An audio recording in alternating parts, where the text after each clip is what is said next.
So what we are doing is, we are doing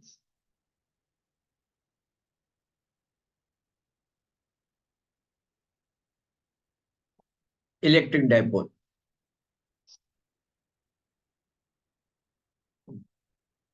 बहुत easy chapter है और बहुत ही स्कोरिंग चैप्टर है और बहुत कम फॉर्मूले हैं और फटाफट हो जाता है। वापस से रिवाइज कर देते हैं क्या क्या फॉर्मूला अपन ने किए हैं।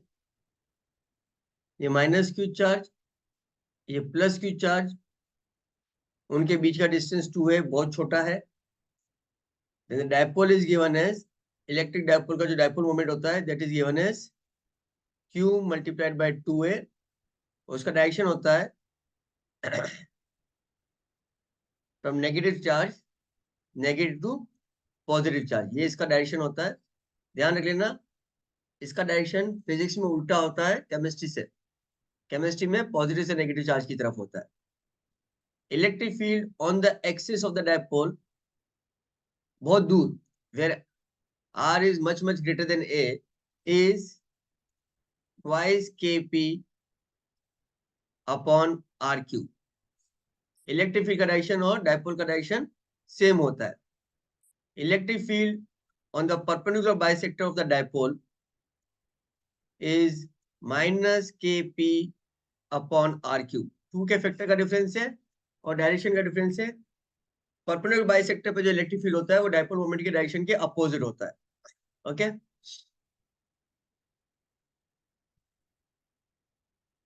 Eight an angle theta, theta किसके साथ मेजर हो रहा है? P के डायरेक्शन के साथ मेजर हो रहा है, R। ओके और इस पॉइंट पे निकालना है। Then E is given as KP upon RQ square root of 1 + 3 cos square theta. और ये जो लाइन है इसके साथ, इस लाइन के साथ ये एंगल फाई बना रहा है, and tan phi is equal to tan of theta by 2, याद रख लो। And potential at any point, potential at any point, electric field हमने अलग अलग पॉइंट के निकाला, एक्सिस के लिए अलग निकाला, परपेंडिकुलर बाइसेक्टर के लिए अलग निकाला, एक जनरल पॉइंट के लिए अलग निकाला। पोटेंशियल का तो सिंपल फॉर्मूला है, potential is equal to P dot R upon 4 pi epsilon naught R square. Right, इसके लिए तो बहुत ही सिंपल फॉर्मूला अपने पास। और अपन सबको K के टर्म में लिख रहे तो उसको भी K के टर्म में लिख लेते ना, ज्यादा भेजामारी नहीं करते। K times P dot R upon R square. So अब अगर थीटा आ रहा है तो थीटा भी यूज कर लो और डाइपोल के साथ थीटा को मेजर करना शुरू कर दो, तो तुम्हारा काम बहुत आसान हो जाएगा anti clockwise. Then you don't have to remember anything, just remember the vector notation. Okay then if a dipole is placed in the electric field तो क्या होता है? The first thing which you did was uniform electric field, uniform electric field. If a dipole is placed in the uniform electric field, जैसे ये electric field E है, parallel lines in the direction of x axis ले ली मैंने, और ये dipole को यहाँ पे रखा है। Then this is minus Q and this is plus Q। तो प्लस Q चार्ज पे फोर्स इस डायरेक्शन में लग रहा है QE, माइनस Q चार्ज पे फोर्स इस डायरेक्शन में लग रहा है QE, equal and opposite force है। तो नेट फोर्स जो डाइपोल पे होता है यूनिफॉर्म इलेक्ट्रिक फील्ड में, दैट इज ऑलवेज 0। और इस पे जो टॉर्क लग रहा है that will be given as P cross E। Torque by on a dipole is given as P cross E। Okay यहां तक हम लोग कर चुके थे, P क्रॉस E यहां तक हम लोग कर चुके। कुछ भी नहीं करना है, वेक्टर फॉर्म याद रखोगे, इलेक्ट्रिक फील्ड E डाइपोल, तो P क्रॉस E करोगे तो तुम्हारे को अपने आप ही डायरेक्ट टॉर्क का डायरेक्शन और सब कुछ मिल जाएगा। Okay and now we come to the next point जो हम लोगों ने अब शुरू करेंगे। So potential energy of the dipole in the electric field. Potential energy. Potential energy कैसे डिफाइन होता है? Change in potential energy is negative of the work done. ठीक है, अब यहाँ पे डायपोल पे नेट फोर्स तो जीरो लग रहा है, तो डायपोल ट्रांसलेट तो होगा नहीं, खाली डायपोल क्या हो सकता है, रोटेट हो सकता है, तो उस पर क्या लग रहा है, टॉर्क लग रहा है। तो डायपोल में टॉर्क कितना लग रहा है, डायपोल पर टॉर्क लग रहा है P क्रॉस E, जिसका मैग्नीट्यूड है PE साइन थीटा। टॉर्क का मैग्नीट्यूड क्या है, PE साइन थीटा। अभी ये इलेक्ट्रिक फील्ड का डायरेक्शन है, ये डायपोल रखा हुआ है, ये प्लस क्यू, ये माइनस क्यू, ये थीटा एंगल इस डायरेक्शन में मेजर हो रहा है पी और ई के बीच में। तो इस पे जो टॉर्क लग रहा है वो इस डायरेक्शन में लग रहा है, जो इसको इस डायरेक्शन में रोटेट करने के पीई साइन थीटा।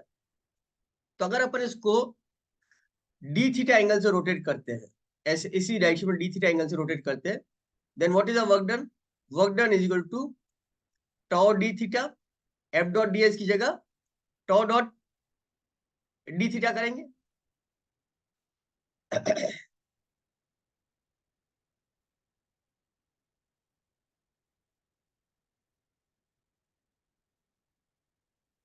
अब टॉर्क लग रहा है उस पे क्लॉकवाइज डायरेक्शन में, और अपन उसको डी थीटा से मूव कर रहे हैं एंटी क्लॉकवाइज डायरेक्शन में, तो क्या हो जाएगा, minus p E sine theta d theta. तो टोटल वर्क डन तो इसका इंटीग्रेशन होगा, इसका integration, let's take it from angle theta 1 to angle theta 2, तो ये क्या हो जाएगा, माइनस पीई साइन थीटा का इंटीग्रेशन हो जाएगा minus cos theta, from theta 1 to theta 2, तो हो जाएगा p E cos of theta 2 minus cos of theta 1। ये हो गया वर्क डन।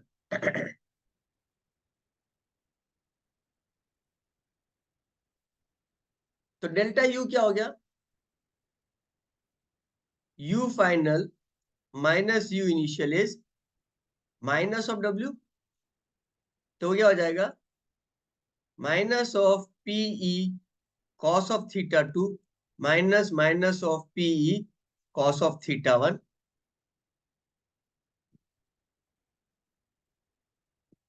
तो you can simply see that U जो आ गया वो आ गया minus P E cos of theta, या minus P dot E, potential नहीं आ जाएगी minus P dot E. So potential energy is minus P dot ई। अब अगर तुम देख लो यहाँ पे पोटेंशियल जीरो कब होगी, पी डॉट ई cos theta, cos theta zero कब होता है, जब थीटा 90 डिग्री होता है, जब थीटा 90 डिग्री होता है। तो जैसे अपन ने वहां पे नेचुरली लिया था ना, when the charges are at infinite distance and the potential is zero, यहाँ पे अपन क्या बोलेंगे, अगर ये इलेक्ट्रिक फील्ड ई का डायरेक्शन है, अगर डायपोल ऐसा रखा हुआ है 90 डिग्री पे, तो इसकी पोटेंशियल क्या हो जाएगी, जीरो हो जाएगी। अच्छा 90 डिग्री किसको बोलते, ध्यान रख लो, हाँ, डायपोल का डायरेक्शन और इलेक्ट्रिक फील्ड का डायरेक्शन में एंटी क्लॉकवाइज डायरेक्शन में 90 डिग्री, इसका मतलब यहाँ पे माइनस क्यू होना चाहिए और यहाँ पे प्लस क्यू होना चाहिए, दिस इज 90 डिग्री। ओके, यहाँ पे पोटेंशियली जीरो है। कॉस ऑफ 270 भी जीरो होता है ना, कॉस ऑफ 270 भी जीरो होता है। तो अगर तुमने ऐसा रखा है डायपोल को,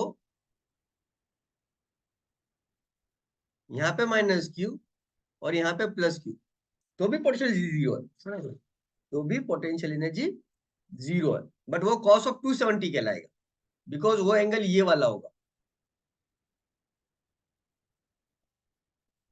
ओके, तो remember the vector notation when you are solving the question, नहीं तो प्रॉब्लम आएगी तुम्हें।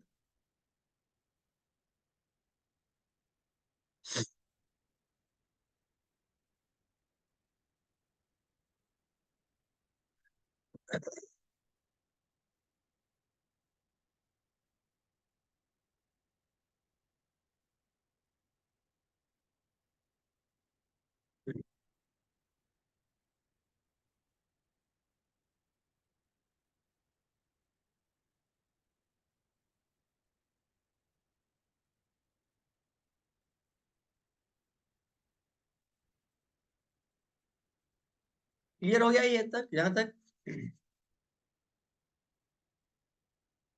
Yes sir. चले आ गया? Yes sir.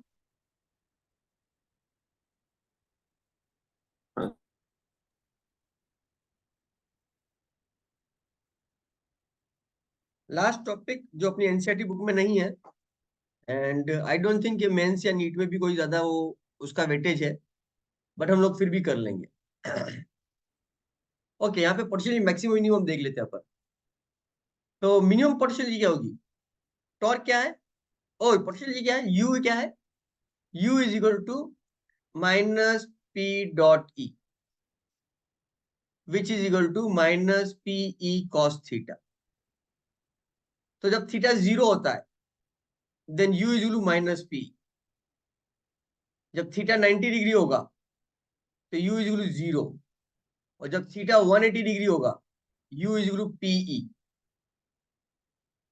ओके, देन इसका मतलब ये इलेक्ट्रिक फील्ड का डायरेक्शन ले लो, ये मेरा इलेक्ट्रिक फील्ड का डायरेक्शन है। ओके, ये इलेक्ट्रिक फील्ड है। सो अगर dipole is in the direction of the electric field, potential energy is minimum. अगर डायपोल परपेंडिकुलर है तो पोटेंशियल एनर्जी 0 है। पोटेंशियल एनर्जी 0 है, मिनिमम नहीं है। और अगर डायपोल एंटी पैरेलल है, then potential energy is maximum. Potential energy is maximum.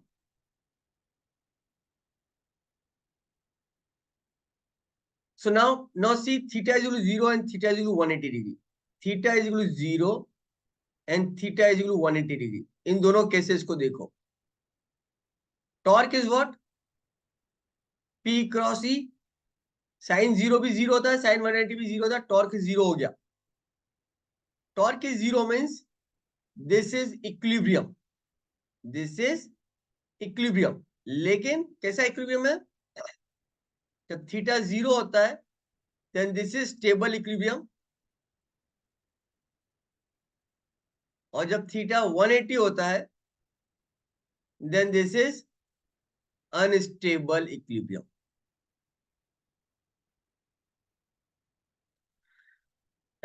आ गया समझ में? जब थीटा 0 होता है दिस इज स्टेबल इक्विलिब्रियम, और जब थीटा 180 होता है this is unstable equilibrium.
Okay, so यहाँ पे वापस से इसको थोड़ा सा देखो क्या हो रहा है। When the electric field is in this direction और डायपोल थीटा 0 है। डायपोल क्या है? थीटा 0। अब अगर अपन ने डायपोल को हल्का सा रोटेट किया डी थीटा एंगल से, ऐसे कर दिया डायपोल को, ओके, तो पी का डायरेक्शन ये हो गया और ई का डायरेक्शन ऐसा है व्हाइट वाला। देन जो टॉर्क लग रहा है पी क्रॉस ई, पी के डायरेक्शन में फिंगर्स रख के ई के डायरेक्शन में, टॉर्क जो है इसको इस डायरेक्शन में रोटेट करने की कोशिश कर रहा है। So it is again trying to bring back to its equilibrium position. या अगर तुमने डायपोल को ऐसे रोटेट कर दिया, ऐसे कर दिया, तो torque is p cross E. Again torque is trying to bring back to its equilibrium position. तो थीटा इज 0 कैसा इक्विलिब्रियम है? This is stable equilibrium.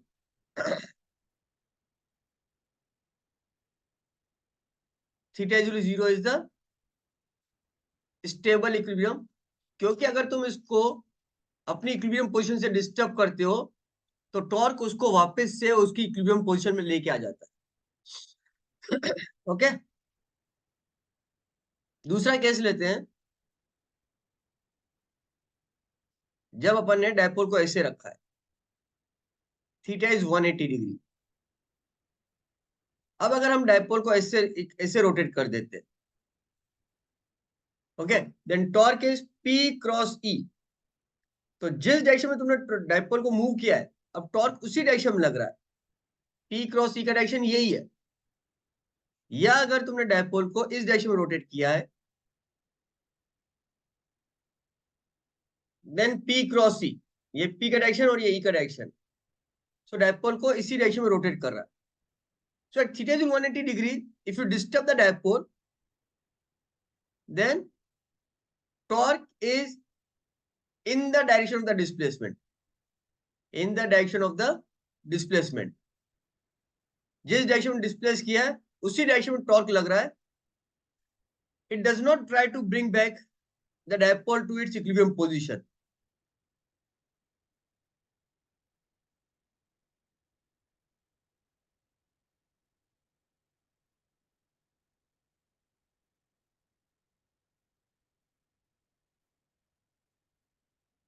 That means ये कैसा इक्विलिब्रियम हो गया?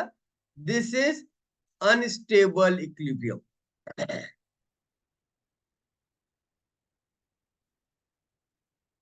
आ गया समझ में? इसमें सबसे पहले तुम्हारे को खाली टॉर्क का डायरेक्शन निकालना चाहिए, P क्रॉस C। डायपोल के डायरेक्शन में अपने फिंगर्स को रखो और ई की तरफ उसको स्लैप करो। रिमेंबर, पी और ई की जो छोटा वाला एंगल होगा ना, उस डायरेक्शन में तुम्हारे को स्लैप करना है ना? पी और ई की जो छोटा वाला एंगल होगा ना, उस डायरेक्शन में तुम्हारे को स्लैप करना है। तो पी क्रॉस ई से कैसे, ये उतार लो, मैं तुम्हारे को बता दूं पी क्रॉस ई कैसे करना है।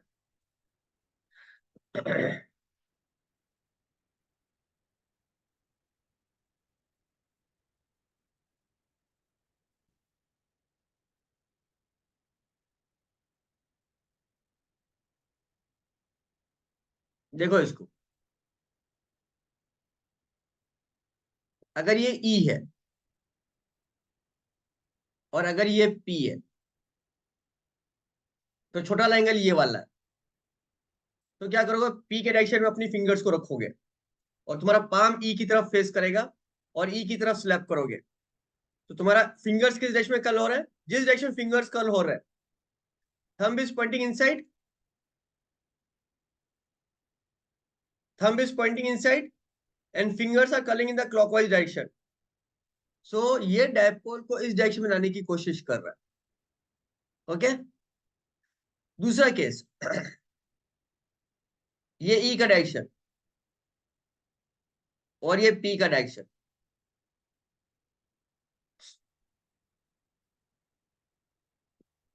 Again you want to do P cross E. अब एंगल ये वाला है, छोटा वाला एंगल ये है।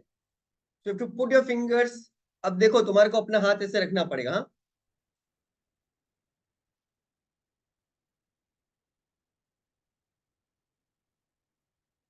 अपना हाथ ऐसे पी के डायरेक्शन में रखोगे और ई के डायरेक्शन में कर्ल करोगे।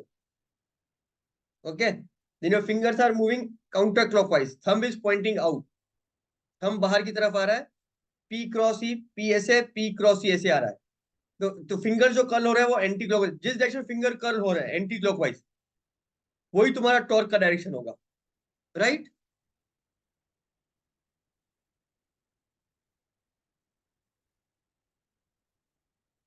सो ये अपना टॉर्क का डायरेक्शन होगा।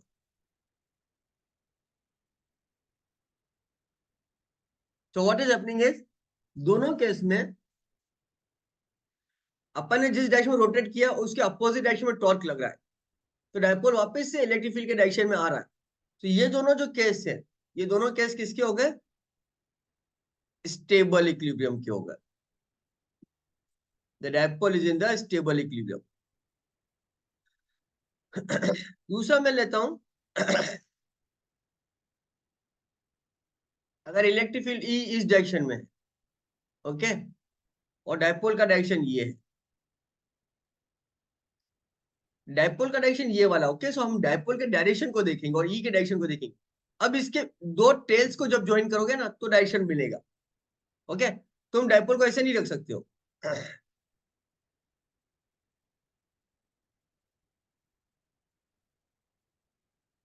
हमने डायपोल को ऐसे रखना है। Okay, don't put the dipole like this. तो this is not the angle, क्योंकि एंगल निकाले कि दोनों वेक्टर्स की टेल्स को ज्वाइन करना है, हेड और टेल को ज्वाइन नहीं करना है। So this will be wrong. अब पी और ई के बीच में एंगल कौन सा है? ये वाला एंगल लोगे, ये वाला नहीं लोगे, ये तो बड़ा एंगल है। तो ये एंगल गलत हो जाएगा, छोटा वाला एंगल लोगे। So once you take this angle, अब तुम क्या करो, पी के डायरेक्शन में फिंगर को रखो और ई के डायरेक्शन में स्लैप करो। समझ में आ रहा है?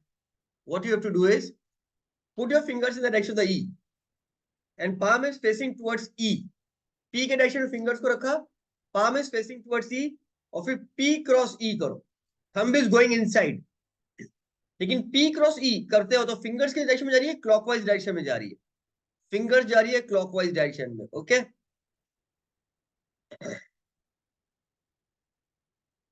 सो टॉर्क इस डायरेक्शन में लग रहा है, टॉर्क इस डायरेक्शन में लग रहा है। तो अगर अपना ओरिजिनल डायरेक्शन डायपोल ऐसे था और अगर अपन ने इसको ऐसे इस तरफ रोटेट किया है, तो तुम देखो जिस डायरेक्शन में रोटेट किया है टॉर्क भी उसी डायरेक्शन में लग रहा है। उसी डायरेक्शन में टॉर्क लग रहा है। इसीलिए ये कैसा इक्विलिब्रियम हो गया? अनस्टेबल इक्विलिब्रियम हो गया, अनस्टेबल इक्विलिब्रियम। उसी तरह से अगर ये इलेक्ट्रिक फील्ड ई का डायरेक्शन है और ये डायपोल पी का डायरेक्शन, ये डायपोल पी का डायरेक्शन। ओके, अब पी इधर की तरफ है। अब देखो दो एंगल है, एक ये एंगल है, एक ये एंगल है। So don't do it like this. ऐसे करोगे तो गलत हो जाएगा, पी से ई की तरफ, बिकॉज ये तो बड़ा वाला एंगल है। सो इस डायरेक्शन में नहीं आना है हमारे को, हमारे को इस डायरेक्शन में जाना है। Okay, so what we have to do is, अब हाथ को थोड़ा सा ऐसे नीचे की तरफ लाना है। ये ऐसे मत लेके आना, ऐसे लाओगे तो तुम्हारे ये जो है ना पाम, ये ऐसे ई की तरफ फेस करते हो।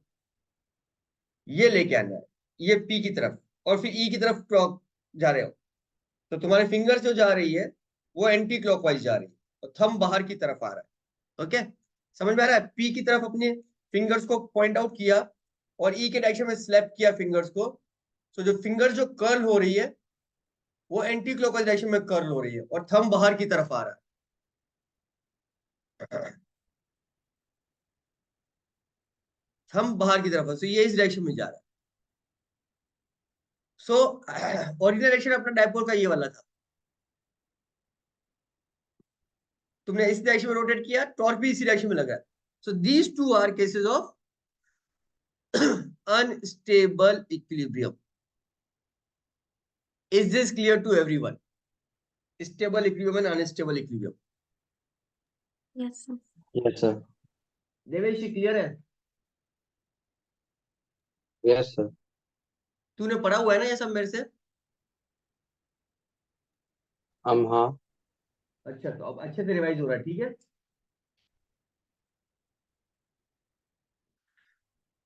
आदि एंड मुआज समझ में आ रहा है? हाँ. अहकाम समझ में आ रहा है?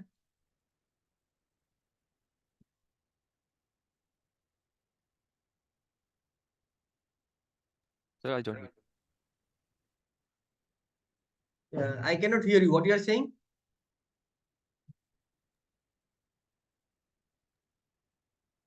Sir, I joined a bit late.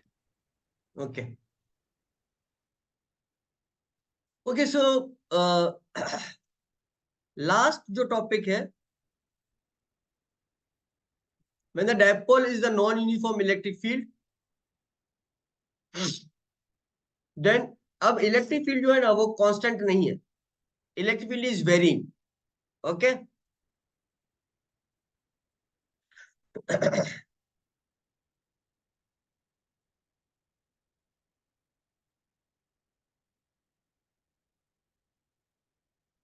So in the non-uniform electric field, what will happen is अलग अलग पॉइंट पे इलेक्ट्रिक फील्ड की वैल्यू अलग अलग होगी. सो सपोज यहाँ पे डायपोल रखा हुआ है -q एंड +q, एंड तो इलेक्ट्रिक फील्ड इस पॉइंट पे जो होगा ना, it will be E into x, sorry E what it E as a function of x, E as a function of x. और इस पॉइंट पे जाओगे, if this distance is delta x, जो जनरली हम 2a लेते हैं, then electric field here will be E into x plus delta x. तो इस पे जो फोर्स लगेगा वो लगेगा Q multiplied by E at x plus delta x, और इस पे जो फोर्स लगेगा वो होगा Q multiplied by E at x. Now because electric field is not uniform, E at x is not equal to E at x plus delta x, है ना. ये दोनों इलेक्ट्रिक फील्ड बराबर नहीं है. तो the net force is not zero, जबकि net force जो इस पे लगेगा वो क्या हो जाएगा, Q into E at x plus delta x minus E at x. Okay. और अगर ये डिस्टेंस डेल्टा x है, -q और +q के पीछे, जिसको हम जनरली 2a लेते थे, तो इसको डेल्टा x से मल्टीप्लाई कर दो और इसको डेल्टा x से डिवाइड कर लो. तो ये क्या हो जाएगा, q multiplied by delta x, that is q into 2a, और E at x plus delta x minus E x को लिख लो delta E, so multiplied by delta E by delta x. और q इंटू डेल्टा x होता है वो तो p होता है, so this is p multiplied by dE by dx, ऐसा लिख लो बस.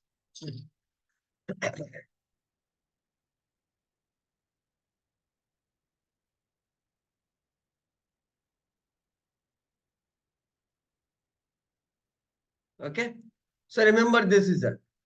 If the force on the dipole is P into dE by dx, force on the dipole is P into dE by dx, force zero नहीं है अब. और dipole को कैसे रखा है, जिस डायरेक्शन में इलेक्ट्रिक फील्ड है ना, उसी डायरेक्शन में रखा डायपोल को. Remember this. ई का डायरेक्शन ये है. अब मैं पैरेलल लाइंस इसलिए नहीं बना रहा हूं क्योंकि पैरेलल लाइंस का मतलब होता है electric field is uniform. Here electric field is not uniform, so I can not draw the parallel lines. इसीलिए मेरे को सिर्फ डायपोल और एक ही लाइन इलेक्ट्रिक फील्ड की बतानी पड़ी है. And your dipole is lying along the electric field, ऐसे रखा हुआ है. So the force on the dipole will be P into dE by dx. Okay.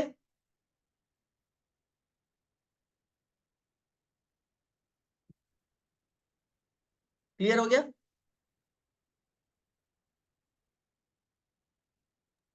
Yes, sir.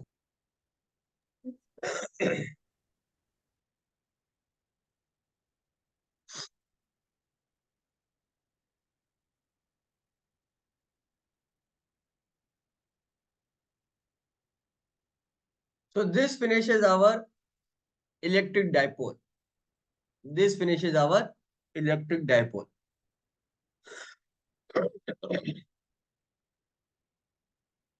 अब बहुत कम टाइम बचा हुआ है. So what we can do is, okay, we'll solve some. ये तुमने वो उतार लिया है क्या? Yes, sir. Yes, sir. Okay. So what we'll do is we'll solve few simple questions of electric dipole जो तुम्हारे बोर्ड के एग्जाम में भी आ सकते हैं एज ए MCQ, अगर MCQ आते हैं तो. इस बार है क्या MCQ पैटर्न बोर्ड के एग्जाम में जीजा? हाँ सर है. हाँ, तो बोर्ड के एग्जाम में भी काम आ जाएगा MCQ, और जेई मेंस में भी काम आ जाएगा, नीट में भी काम आ जाएगा. A and B are 2 points on the axis and the perpendicular bisector respectively of an electric dipole. A and B are far away from the dipole and at equal distance from it. The fields at A and B are EA and EB. What is the relationship between EA and EB? Okay, तो बहुत ही simple सवाल है. ये point A, नहीं, ये dipole है हमारा, -q + q. दो पॉइंट है, एक पॉइंट ये है A और एक पॉइंट ये है B, और दोनों का जो डायपोल से डिस्टेंस है R सेम है. एक एक्सिस पे लाई कर रहा है और एक परपेंडिकुलर बाइसेक्टर पे लाई कर रहा है. और पे इलेक्ट्रिक फील्ड क्या दे रखा है, EA एंड EB. तो तुम्हें मालूम है EA क्या होता है, on the axis the electric field is twice K P upon r q. और एट ई एट बी क्या होता है, ये वेक्टर साइन लगा लो, यहाँ पे वेक्टर साइन नहीं लगाया मैंने, माइनस के p upon r q. So you can easily see the relationship between E and EB is EA is minus of twice of EB. Electric field at on the axis और electric field on the perpendicular bisector का direction opposite है, और axis पे जो electric field है it is twice in magnitude as compared to the electric field on the perpendicular bisector, and this relationship is valid when R is much greater than A. That is, a point is lying at a very far distance from the midpoint of the dipole, right? तो ये formula है जो हमने बहुत बार याद कर लिया, अभी तुम्हारे को याद भी हो गया होगा. Electric field on the axis is twice kp upon r cube, and electric field on the perpendicular bisector is minus kp upon r cube. Formula याद हो गया तो सवाल हो गया. So this C is the answer. EA is equal to minus of twice EB, and E and EB are on the same line. So E and EB are not perpendicular. हाँ, ये confusion हो जाएगा यार. Perpendicular नहीं है ई और EB. ई ए का direction ये है और ईबी का डायरेक्शन ये है. रिमेंबर, ये तो एक्सिस पे लिया है पॉइंट, और ये अपन ने परपेंडिकुलर बाइसेक्टर पे लिया है.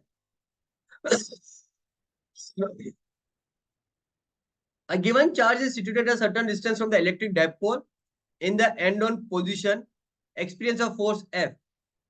If the distance of the charge is doubled, the force acting on the charge will be in the end-on position.